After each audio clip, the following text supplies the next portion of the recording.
But if you can isolate the true problem you're trying to solve, it clears out all the noise. Because when you're stuck there and everything seems to be crumbling, it seems like everything is crumbling and you can't see the forest through the trees. And you feel like you have to fix everything at one time, but no one can do that. So that I've been able to do this, and I don't know why. I can't tell you why, but maybe it's because my wife will be like, you just have this innate ability to zone out.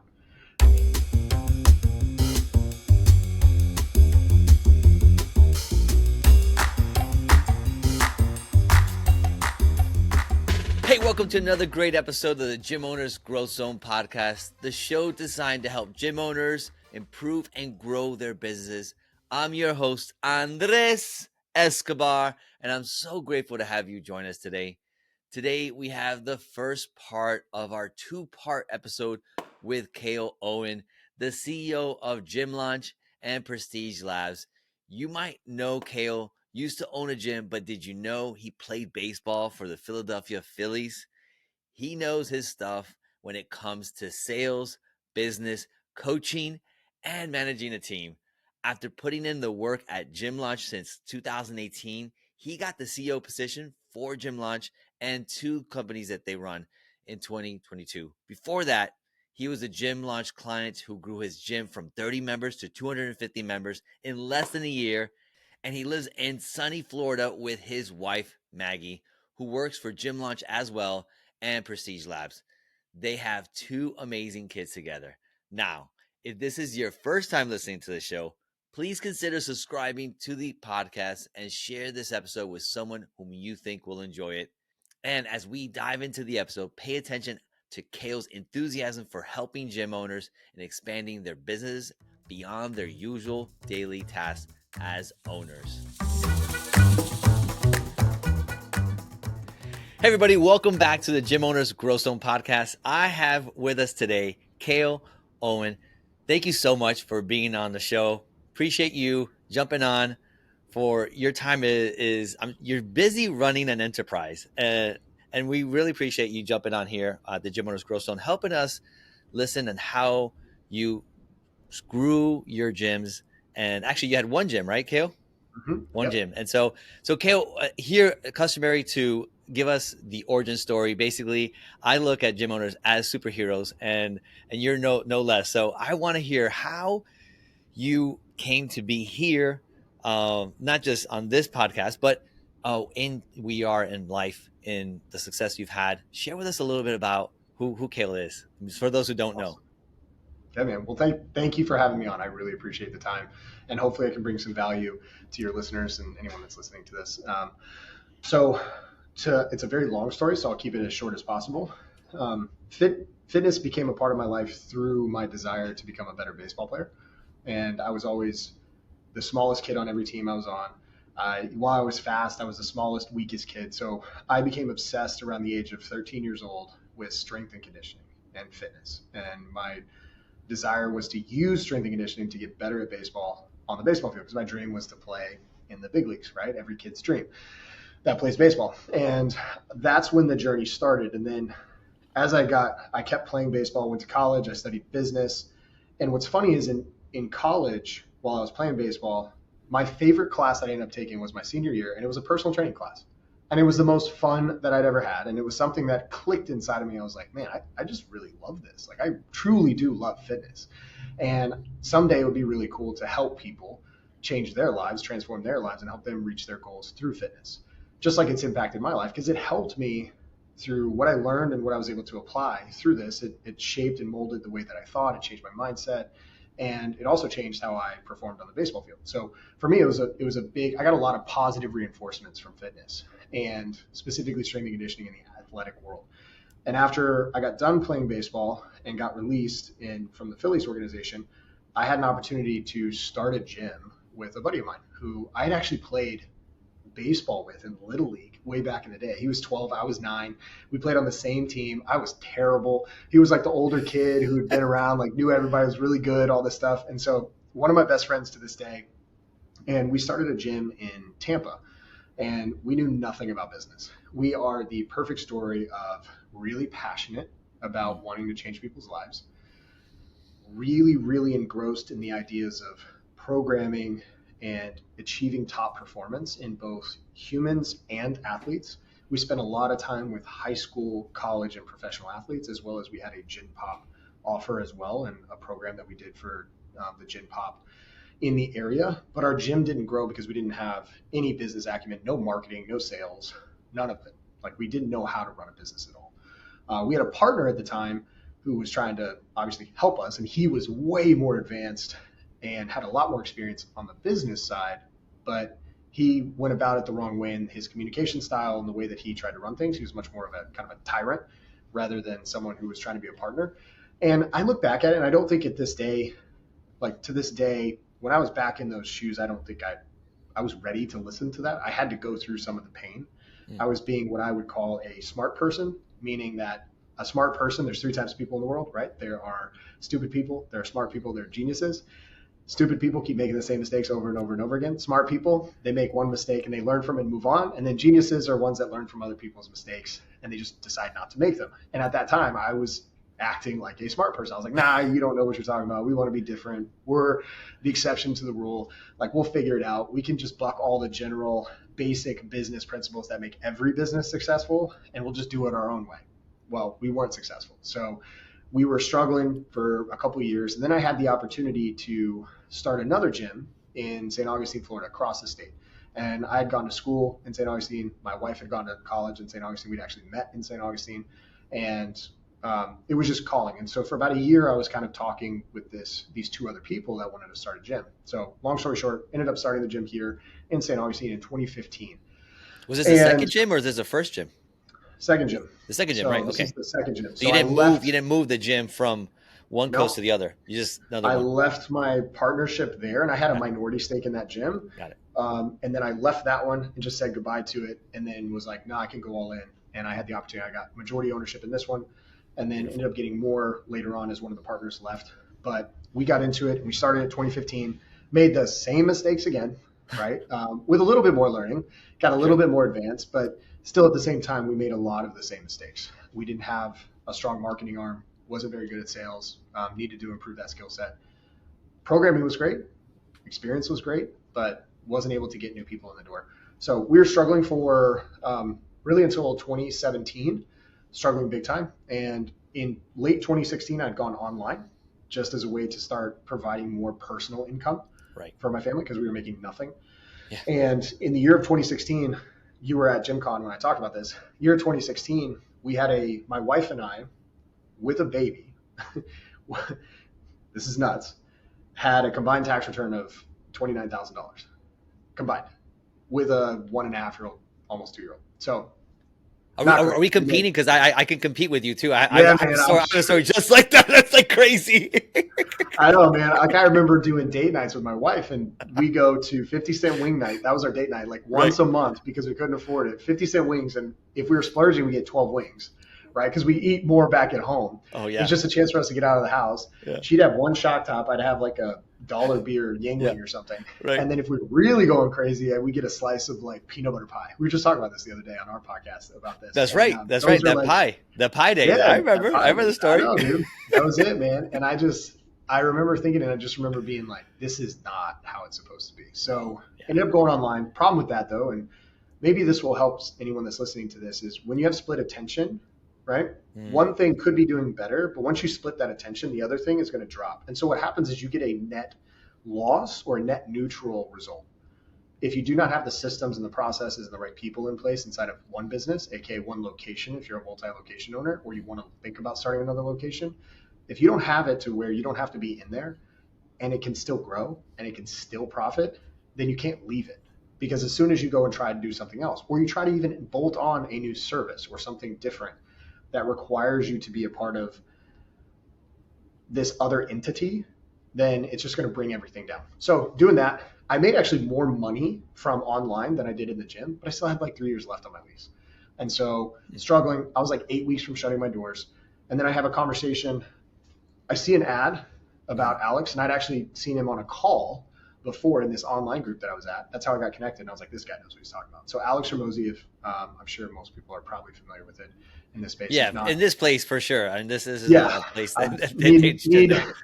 Yeah, need zero introduction on that one. So I have a story about him. I heard he used to dress up in a tie and suit and everything way and do presentation back in the day. I'm like, what? Oh yeah.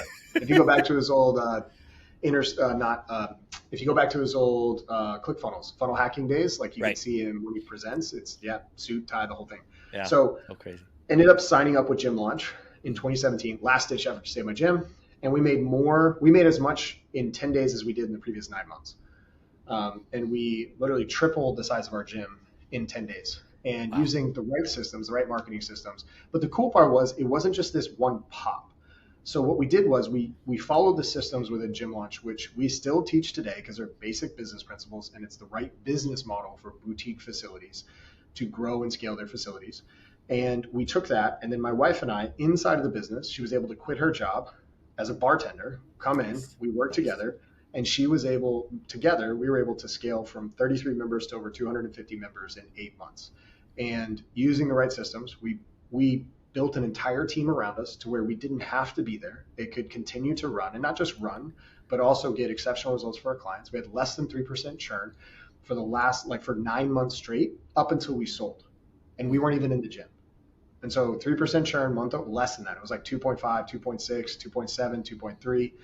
And we had any one digit churn is amazing in the gym world. Forget it. And and we were able to still scale. So like I remember the 3 months up until we sold, our sales guy at the time, he had 100% close rate.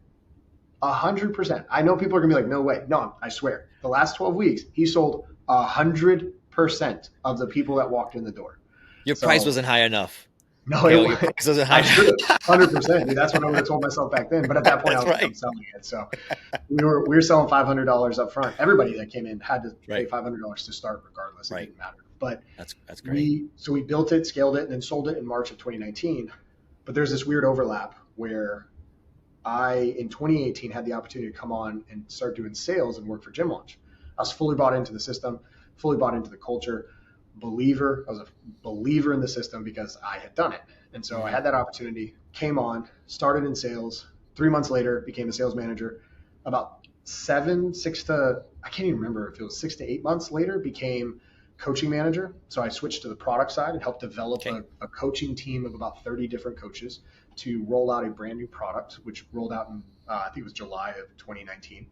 And then in January of 2020 became the GM of Gym Launch right before COVID hit.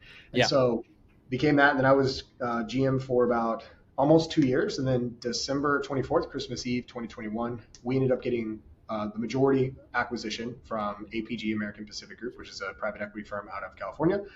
And they acquired the majority of the business and I became CEO. So, and that's where I've been since then. And so now we have, within our portfolio of companies, we have 3 companies. We have Gym Launch, which is a consulting company for gyms. We help gyms be able to grow and scale their gyms. We have Prestige Labs, which is a premier supplement business that helps gym owners be able to provide high quality supplements to their members and be able to get paid handsomely for it. In fact, we've given out, I believe we're at over $17 million in commissions given to gym owners, just regular gym owners, since 2018. Yeah. And we also have a startup. It's a tech biz called gymowners.com, which is on the shirt. And that is coming. What we're building. Yep. Yeah, it's coming. So good. Super excited. Excited about that. Those are great endeavors. Man, thank you for that, dude. That's great. I'm sure you compacted. That was like, whew, there's a lot of lessons. Shrink wrapped on that. There's a lot of there. Yeah, it's funny because it's been 8 years since I started the second location. But I've been in the gym industry since 2011. So you're looking at like 12 years now, soon to be 13. So yeah, no, that's awesome, man. Congratulations, dude. Congratulations to you and Maggie and dude, I'm this just came to mind. Like, what's next? What are you envisioning for you guys? Next steps? Any ideas? Anything that you can disclose over here? I don't know. It's maybe you don't know or. Yeah, I don't know. No, I mean, we're a pretty open book about what we're trying to do. Our goal is to help gym owners reach more people, change more lives, and build wildly profitable businesses. And our goal at Gym Launch is to provide them with all the different types of revenue streams and technology to be able to do that, so that gym owners can have more time with their family, with their friends, to go on vacation while still making a massive profit, and to have the skill sets that they need to become a true owner, not just an operator in the business. So there's lots of gym owners that may be listening to this and you love training clients, and that's okay. But what happens with that, if you are not making enough profit, it's not that you're choosing to train people. It's you are locked into that. You are a prisoner to training people and being on the floor of your gym. How awesome would it be if you didn't have to do that, but you got to choose to do that? You got to wake up and work with your best clients every day because you have an incredible team around you, and you also have the money to where you could be like, cool guys, I'm going on a 2-week vacation with my family. We'll see you when we get back. And your gym not only doesn't just stay the same, it grows. And so our goal is to be able to give as much resources, education, and actual done for you services that allow gym owners that freedom and creates that freedom inside of their gym, because we want to change the world, because I firmly believe that gym owners are the true front lines of health. It is. And and I love gym owners. Like, gym owners, in my opinion, are the coolest, craziest, hardest working entrepreneurs in the world, because we were out there, like for me, just like any gym owner listening to this, you're out there selling something. We were just talking about this before we started recording. You're out there selling something and providing a service that people have to have, like truly have to have, in order to live a longer life, but they don't want it. They don't want to do it. Nobody likes to work out. They'd rather go to the doctor, right? Yeah, they'd rather go take a shot. They'd rather go take a pill. Like, it's just is what it is. But you're out there doing that in spite of that. And so I firmly believe that, like, if you can be successful in fitness, you can be successful in any business. Doesn't matter.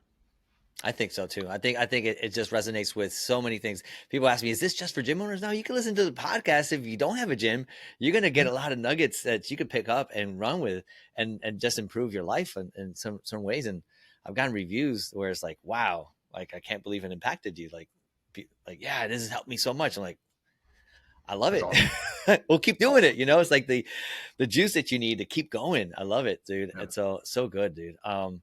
And I mean, one of the first things that we talk about here is life being a roller coaster, and it has ups and downs, lefts, right turns. And if you don't have guardrails, if you don't have a track that you're going on, you're not going to reach that goal that you see for your life. And so, Cale, in your life, what has been the guardrails, the track that helped you get to where you're at? Yeah, these are several, right? Faith is one. And this is a business podcast, so I'll keep that very brief, and I'll keep it right there, even though it's a major part of my life. It's how I make decisions. No, you can get as deep as you want in that. It's whatever's. Listen, we talk about God here and sometimes we don't, and it's like I'm cool either way, right? Sweet. Well, I'll keep it short because I think from value standpoint across the board for many people, I'll stay on the business side, but faith is what impacts. It's the frame in which I see the world, and so a lot of the decisions and actions I make and the actions that I take come from that lens, regardless of that, because that gives me a hope for something long-term, eternal from my side, which gives me a lot of joy. So regardless of the roller coaster and the ups and downs, there's an eternal joy that's there for me, where yes, you can get upset and you can see the things, but at the end of the day, like, it doesn't matter, right? So when I look 100 years from now, like, it doesn't matter. So if I'm going to let it affect me now, it's just going to impact the way that I show up for my wife, the way that I show for our team, for our clients, and do my daily job. But on the business side, it first starts with a vision, right? And for me, that's never been something that's been a problem for me. I've been a crazy dreamer and a visionary, and just like, hey, I think that we can do this. And I've been blessed to learn from incredible greats inside of this industry, specifically Alex and Layla Hormozi, and spending time with them and the vision that they have and they've imparted on us, and what I've learned from them helps shape that vision of where we're trying to go. And so getting to learn from them and stand on the shoulders of greats like them has really been an incredible opportunity. But I think it starts with a vision that's big enough and scary enough to be like, whoa, you know what? Like, this would be amazing if I get it. I'm going to have to work my ass off to get there, right? Like, I'm just going to have to work hard. And so for me, it starts with a vision. But the next thing is okay, vision. Then it's like, what are the behaviors that are required in order to achieve that vision? And then instead of focusing on the vision every single day, I actually focus on the behaviors every day. Because growing up playing baseball, if you're a great baseball hitter, you get out 7 out of 10 times. and you're in the Hall of Fame. So failure is a part of the process. The ups and downs of every pitch, every at bat, every game, you name it. And so you have to deal with teammates, all these things. So these lessons I learned overall through my tenure as a baseball player helped shape the way that I show up today. And I realized that at a young age, and I was fortunate enough to realize this, that if I fall in love with the process, if I fall in love with hitting 100 balls off the tee and doing it well, if I fall in love with getting ground balls every single day, throwing it accurately across the diamond, because I was in the infield, that mentality will help me long-term achieve my vision. So if we expand the time horizon, as Alex likes to say, right? You expand the time horizon. If I do these behaviors over time, within the right opportunity, with the right amount of leverage, it's unreasonable that I wouldn't see success. Right. So for me, when the ups and downs happen, I'm like, I go back to, are we doing the basics? Like we're going through this right now within Gym Launch. We have some things that we want to fix and improve upon. And it's like, are we doing the basics? Are we calling all of our leads within 3 minutes? Are we answering customer support tickets in less than 5 minutes? Are we closing out customer support tickets same day or within 24 hours, right? Wow. Are we getting amazing reviews? Are we getting NPS scores that are getting massively positive NPS scores? Are clients seeing incredible results? Is their average cash collected every single week going up? Is it going down? Where's it trending? What's their churn? Like these are the things that I'm like, okay, cool. And then we dissect each and every one of them and then we act on those. And so for me, it's big vision. And then it's like, what are the behaviors? And then I stick to the behaviors. And then it's like, these are the behaviors. I show up every day and we do the basics and the basics because they're building blocks. And then as they build over time, then it's unreasonable not to see some measure of success. Right.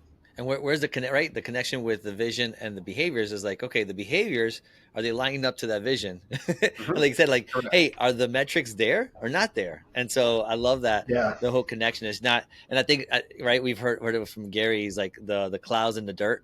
That's definitely that same thing. So you want me to give insight into how we set goals like here? Oh yeah, dude. It might be helpful. Please. Okay. Blow our minds if you can, please. It's probably not. It's very basic. Most businesses no, but you know what? The basic stuff is the things we forget about, and we just get an entrepreneur.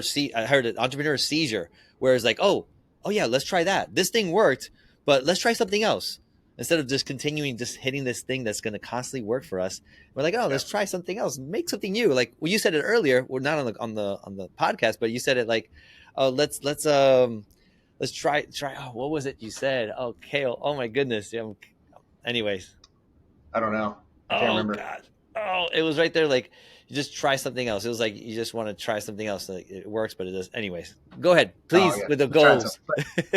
So on the goal side, so we have the way it works, and context for anyone listening to this. If I would go about this slightly differently as a gym owner, and I can give what I would do as a gym owner after, but this is what we do as a company that does multi 8 figures across the board every year with high margins, and we're owned by private equity. So keep in mind, right? Yeah, private equity game is different than a solopreneur or just owning your own business. So with that mindset, we have 3 stages of goal setting.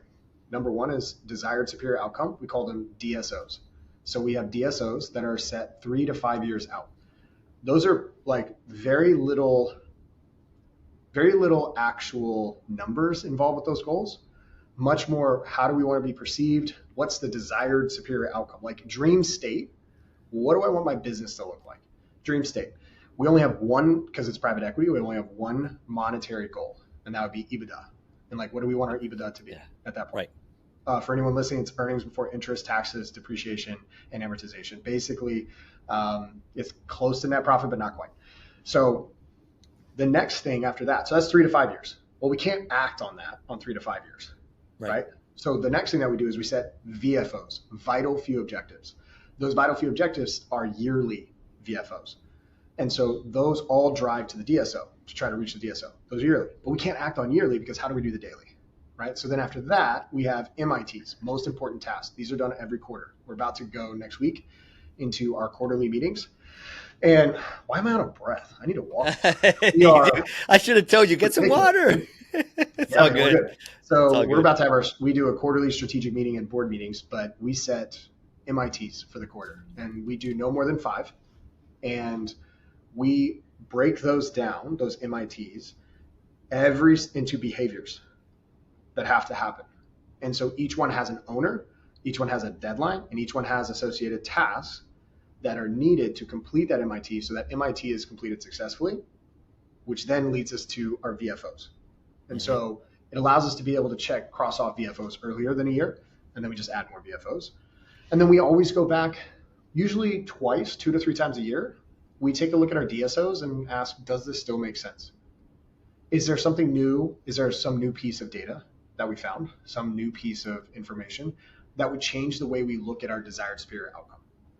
And so then we reverse engineer. And then each manager and team member has these daily habits basically given to them of these behaviors that have to be done on a daily basis to help the overall team be able to achieve those MITs, which then help us achieve the VFOs, which then help us achieve the desired spirit outcome. There's lots of ways to break that chain and to make it not happen, right? Accountability is one. If there's no accountability, no communication, those things, they happen. Market fluctuations impact a lot of it. So there's lots of things that have to happen across the board. But that helps us be able to create the right plan and track the right behaviors to that. If I'm a gym owner, I would still use a 3 to 5 year goal, but I would set everything up. If I'm a solopreneur, I own a gym, or maybe I have a partner, I would look at it as like 5 years or 3 years. I want to have a sellable asset, meaning I can't be on the floor. I can't be coaching sessions. My business has to be able to grow with me, meaning I can't sell them. I can't be the face of my business. I have to have a full team, operational team, that can do all of the things inside of the business, help it grow, and sales without me being in there. Yeah. And here's the cool part. If you don't sell your business, that means you bought it. Yeah. So think about it that way. If you didn't sell your business in 3 years, that means you bought it. But here's the cool part. You don't have to be in it. But if you think of it that way, that means you create a real business, not a prison for yourself to be trapped in. And that's where most gym owners, I was there, and so many gym owners are trapped in it, where if they leave, they go on vacation, they're praying their gym doesn't burn down. Yeah. Right? They're praying something doesn't happen. They're praying, can we please get more leads? Like, I have to shut off ads because I'm gone. Right? I mean, I had to do that back in the day. I didn't have a salesperson. I had to shut off ads. So my lead flow stops. That's not a business. Not. Right? It's not a business. Like, it's a job. You just bought yourself a job. That's all it is. And I would even say it's worse. It's worse than You're probably right. When we look at the data, when we look when we look at the data, this is for gym owners. I need you guys to understand this because I was there. The average gym in the United States, out of 115,000 establishments in the United States, the average gym makes $326,000 a year in revenue. That's top line, gross revenue. The average gym in the United States, out of those 115,000 gyms, has 11.3 profit margins. So to put that in perspective, they make $36,000 a year in profit. If you wanted to sell that, you're going to sell that for less than, and that's if you had systems, you're going to sell that for less than $100,000. Yeah. So you're going to work 10 years, 8 years, 5 years to build a business and walk away with 100,000. And then after taxes, it's going to be 50. Yeah. Right. Is that really what you want to do? Or do you want to build something that can sustain and create real cash flow for you and your family? So I'll stop. That was a bonus. You got a bonus there. I love it. Everybody got bonuses. You know, it reminds me of the book. Have you ever read the book Traction? Yeah. Oh yeah. So it's like the EOS model. So I think, to me, these, these level 10 meetings, right? I'm trying to remember the level 10 meetings. And so everyone has the boulders, the rocks, and the pebbles. And I love how you took us through that journey and how you laid it out with EBITDA inside. And I love it. Love it. So good. Hopefully everybody was like taking notes, because I was. So, and you guys can rewind. I can't rewind. This is real life here. And if I can add one more piece for gym owners, if you're like, what should I be shooting for? Because we get this question a lot. Mm-hmm. What benchmark should I be shooting for financially? We call it the 30-40-30 rule. And that is, you want 30% of your revenue to go towards payroll, 40% of your revenue to go towards all other expenses, including rent, marketing, everything else. Non-payroll specific. And that payroll includes you on as the owner. You should be on there with a small salary. And then your goal is 30% profit. So 30, 40, 30. So that should be the goal that you do. We have tons of gyms. I mean, we just shared a bunch on my social media. If you go to @Cale Owen, and Gym Launch, we just shared a bunch of gym owners right now. Like, we had a gym owner in Boston, small CrossFit facility. They've averaged $1,000 in profit every day this month. So we're on the 20th, the recording of this in July. Yeah. They made $20,000 in profit. Another one's at 67% profit margins, right? So like it's possible, but you have to have the right business model, and you have to have the right team, you have to have the right systems. Goal is a beautiful word to hear when you're scoring on the soccer field. This last World Cup was won by Argentina because of one important player. Yeah, you got it. It was the goalie. He secured the win for the team, and in the same way, ReviewBiz platform will catch negative reviews before they go online. In addition, it helps you score and promote fresh new reviews so you can crush the competition. So don't let those big box gyms take your clients. ReviewBiz will help you build your online presence and turn your own members into your best sales reps. Get your first 5 reviews for only $1. All you got to do is go to reviewbiz.io/try to get started. But it's definitely possible. It is. I just buckle down. And do and stay consistent. Like do the basics. I think you mentioned earlier. Just do those things and get the right people around you. I think that's the key. Like the team is that's how you win. That's how you win big time. Yeah. I love it. And we probably I don't think we really hit on the obstacles, but I know in your journey you had obstacles and you had challenges in your business and life. Tell us the story of how you were able to see it, the obstacle, right, as an obstacle, and then overcome it. If you could think about it. There's lots of different things. There's personal, there's business. Like 2015, my mom passed away. I was a month and a half into starting the gym in St. Augustine. She passed away. I get the call, and having to take that in and still work, right? Then there's the ups and downs of business, we were 8 weeks from shutting our door, right? And then getting into gym launch. And then when you start to grow, new problems arise. And it's like, how do I fix those? Yeah. And it's the same thing now. Like problems are constantly up. I tell our executive team, it's job security, right? When new problems occur, it's our job to find the solution, fix them. And it's great job security. I joke around about that. But my process first is, what's the problem we're trying to solve first? And I just keep asking more and more questions, because what I found over time is it's not typically the most obvious answer. I'm taking this is context for everyone. I'm taking this from the standpoint of my position as CEO with almost 70 employees. For me, it's not always the answer that's being given to me. It always usually requires more digging, and more digging. Sometimes it is the thing, but there's a lot of times where I'll dig into the data and the metrics, and that's not the true problem that we're trying to solve. But if you can isolate the true problem you're trying to solve, it clears out all the noise. Because when you're stuck there and everything seems to be crumbling, it seems like everything is crumbling and you can't see the forest through the trees. And you feel like you have to fix everything at one time, but no one can do that. So I've been able to do this, and I don't know why. I can't tell you why, but maybe it's because my wife will be like, you just have this innate ability to zone out. And it's not great when my kids are screaming and they need me and I'm working or something, but it works really well in the storm of business where I have the ability to zone out. And if you can develop this, and I think anybody can develop this, where you isolate the problems and then you force rank the problems on which one, if I fix this problem, what's the domino effect of that?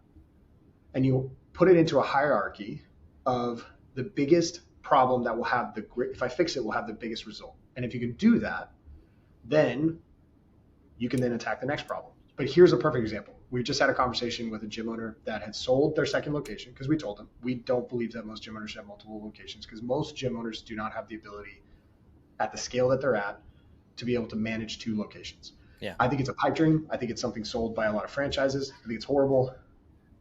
I think, if I could touch on that a little bit and just double click, it's like, I think you got to find another gym owner personality to run that gym, right? Because it's like, maybe he has a partnership. Not enough margin. And they might as well just start their own. They might as well just start. There's not enough margin. So the way to do it is you have one gym, highly profitable, or you have 20 or 30. That's like the only way to make, and then you bundle them up like a fund and then you sell them. That's like the 2 ways to like make it the best. And then you can have lower margins across all of them, but you bundle them up and you sell them to a larger group. So Yeah. So this gym owner, 2 locations, sold one, getting back into the other main location. It's struggling. She's like, where should I put my attention? Well, I got to ask questions about that because I don't know what's going on. Tell me about your churn. Like you say, struggling. The first question for me is like marketing and churn. So how many are we signing up? How many are leaving? She's like, my churn is roughly like 10 or 11%. She's a large group training facility. I'm like, okay, that's not horrible. So that's not the biggest problem right now, unless marketing is crushing it. And then I ask her about how are you doing on sales? She's like, terrible. Like we've sold one person the last 2 weeks. Right? I'm like, okay, cool. I was like, what is your closer currently in that facility? What's their closing percentage? She's like 50. I was like, what do you typically close at? She's like 75 to 80%. I was like, great. Your closer's gone, or you can keep them in there and you both need to close and sell at the same time. So you need to put all of your focus and all of your time on marketing, because for most gyms, cash flow fixes a lot of problems inside of their business. So one way that you could do it, and this is what I told her, insight into our coaching call, set it up to where you're pumping people in to 2 different appointments. So you have 5 people coming into the one closer, 5 people coming into you. Let's say you have 10 people show up. One of you close 3, the other person closes 2. You just close 5 in 45 minutes. And they're selling a $600 offer. Okay. Right? Now just do that over and over and over again. Then the next problem will occur where we need to go back in and fix the churn and the leaky bucket on the back end. But now you have a system where you have the cash flow to be able to give you breathing room to be able to do that. But not every business is like that. But the majority of gyms, that is the primary problem. They do not have consistent, reliable acquisition, which is why they struggle. Yeah, acquisition is huge. And the competition is, there really is no competition. I don't see it like, and you could argue with me. It's like every gym has its uniqueness, and if you don't have uniqueness, then you are competing. You don't have a uniqueness to you. But again, I will challenge you on that one. Please, yeah, I love it. Please, I love a challenge. Yeah. Come on. I think actually having that mindset for most gym owners is what keeps them down, and here's why. Yeah. Because everyone likes to think that they're the exception. My community is different. That's what we're talking about. That's it. My community is different. My people love me. My trainers are amazing. Everyone loves my stuff. And then I'm like, cool, how many members do you have? They're like, I have 45. I was like, well, yeah, of course they love you. You have 45 members and you're the owner spending time with them. Of course they love you. But you have 45 members. What that tells me, and I've been open for 3 years. What that tells me is that what you're offering to the marketplace, what you're offering to them is not valuable to them. Because in 3 years, you should have, we have gyms right now, like Ed, who did a podcast with you. Sure. He'll have 100 to 120 members starting day one in his new facility. Day one. Mm-hmm. They've all paid him $600 to start. Mm-hmm. And like, the thing for gym owners to understand is you are not special. You are not unique. There's hundreds of thousands of gyms just in North America. Right. They're all trying to sell the same thing. Yeah. Let's boil it down, right? They're all trying to do the same thing. They're trying to help people live a healthier, longer life and look better naked. That's what they're trying to do. Guess what? That's what you're trying to do. If you boil it down, you could talk about, well, I use this training technique. I use this thing. The training technique, or we do boxing combined with CrossFit, or, we have special programming for equestrians, right? Yeah. And that's what I mean. So that's. Yeah, exactly. But it's like, but you think that's special. Yeah. Your marketplace doesn't think that's special, because when we're heading towards the majority of the US being obese, something's broken. Yeah. It's broken. It's not getting better. It's getting worse. If we just take ourselves out of the situation, because I was that gym owner. I can speak to this. I was that gym owner. Sure. I was on a call with Layla Hormozi telling her my community is amazing. We have a really great programming. No one ever leaves. And she's like, got it. And I could just know in the back of her head, she's like, okay, all right. And I had 33 members. Like, I was that guy. We're not, guys. Yeah. So the best thing any gym owner can do is just stop thinking you're special. Right. And instead be like, okay, wait a second. If I'm not special, then that means that I need to start doing something special. Yeah. Yeah. So then what do I need to do that stands out from everybody else? The first thing we need is a killer offer. Mm-hmm. We need an offer that stands out in a crowded room. Everyone's offering a free class, free session, free 14 days, free month, whatever it is.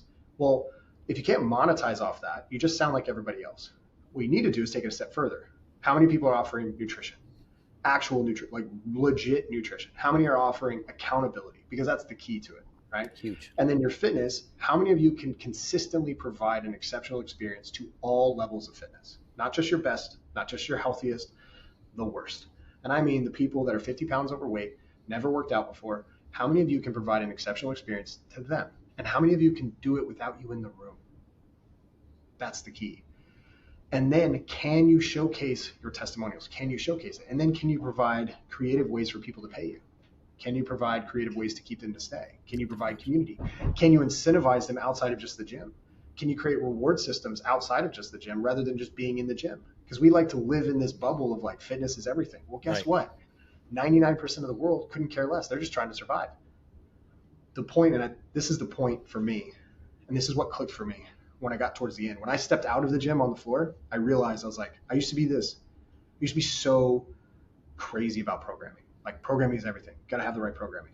And then it clicked one day when I had a member come in, and one of our trainers had accidentally, because she switched trainers, repeated the same thing that they'd been doing the 6 weeks before.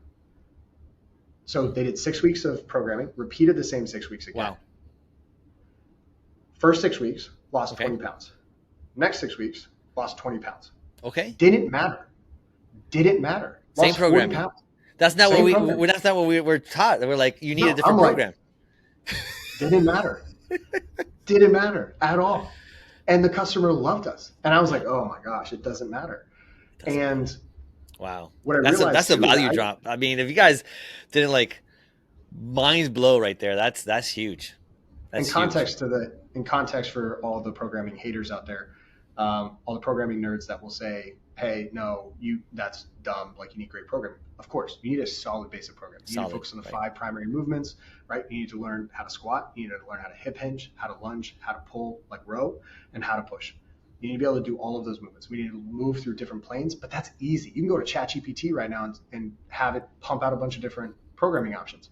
Dude, I do that when I go to the hotel. I'm like, I'm at the hotel. We have this equipment. Give me a program, and bam, done. Yeah, it's not that hard. It's not that hard. So this is what's really important for everyone, for gym owners. It's a low skill thing. Man, that's it. Very low skill. And so we actually just did a podcast with Ed, Mike, and I. Mike is a GM of Gym Launch. Oh yeah, Mike. We talked about the hiring hierarchy that has to happen inside of a gym. The very first hire any gym owner should make is trainers. Because being on the floor is the lowest ROI of your time. Right. Period. I see it all the time. The owners in the freaking, it's like kills me. What? Like it's the lowest. The next one would be an admin. Hire an admin next to get the admin stuff off. The next one would be lead nurture. Because lead nurture is just like, lead nurture for anyone listening is what happens after you get a lead to the point of them showing up. That's lead nurture. And that in and of itself is a skill, but it's a skill that's like ditch digging. You just do the same thing over and over again. It's just blue collar work, just over and over, call, selfies, all the same stuff. The next one would be a GM or like an operator within your business who can manage the day-to-day of the team, the trainers, the admin, all that stuff. The next one would be either outsourcing marketing, if you haven't already, or bringing it in-house and doing marketing. And then the last one is sales. Because sales is the most expensive position you'll ever hire for because it's the key to growth. And I see too many times gym owners go the opposite, where it's like, I hate sales. I don't want to do sales. Well, guess what? Like, here's what's really cool. This is an ego boost for any gym owner out there. You'll always be the best salesperson in your gym. And here's why. Because you're the owner. You're the CEO. Yeah. When you walk in a room, people are going to listen. And if you have a successful gym, you could be the worst. You could be a mediocre salesperson, walk into a room, and you'll close someone just because you happen to own the gym. So if you have a basic knowledge of sales, you're going to be exceptional, but it's the most expensive. So I'm going off a whole bunch of I love that sequence, dude. I mean, listen, if you guys didn't write that down, please rewind and listen again, because if you guys didn't catch the whole lead nurturing and sales, they're like in toast. Lead nurturing was like in the second one, and sales was like the last. Guys, that's huge. You people just bunch it up together like it's all sales. No, it's not. It's a skills hierarchy. Yeah. It's a hiring and skills hierarchy on which needs to happen. And you always have there's a reason trainers get paid, and trainers bitch about this all the time. They're like, I should get paid more. Well, it's not a high skill. It's really not. Like you can go and get a cert in like 12 weeks or whatever the length of time is now. Yeah. Get a cert, train a little bit, and you can start training people. We see this all the time. Like it's not we think it's more valuable than the marketplace deems it. And what we have to do as business owners is take a step back and understand, what does the market deem as valuable? And we have to make our decisions based off that. That's why I struggled, because I thought my program was valuable. The marketplace didn't think so. I only had 33 members. They look at everything as the same. Like, okay, we'll try this one. This one didn't work for me. All right, let me try this one. This one. You got to make it work for them. That's it. The accountability is huge. Man, that was a really cool episode. I really enjoyed what Cale said about having 3 types of goals to help the business grow. By the way, what was your favorite takeaway from the episode? I want you to connect with me and share your message on Instagram with @MeetEsco, and I would love to hear your thoughts. And I want to thank you so much for taking the time to listen to the episode today. If you haven't done so already, please subscribe to the show on the platform you're currently listening on. And remember to leave us a rating and review, because that helps us improve our show. And it also would mean the world to us. Make sure to check us out on YouTube. It's the place where you'll be able to get the same amazing content and plus more. As always, I want to thank you so much for your encouragement, and I truly appreciate you listening to the podcast and helping us improve with your comments. And I'll be seeing you next time in the Growth Zone.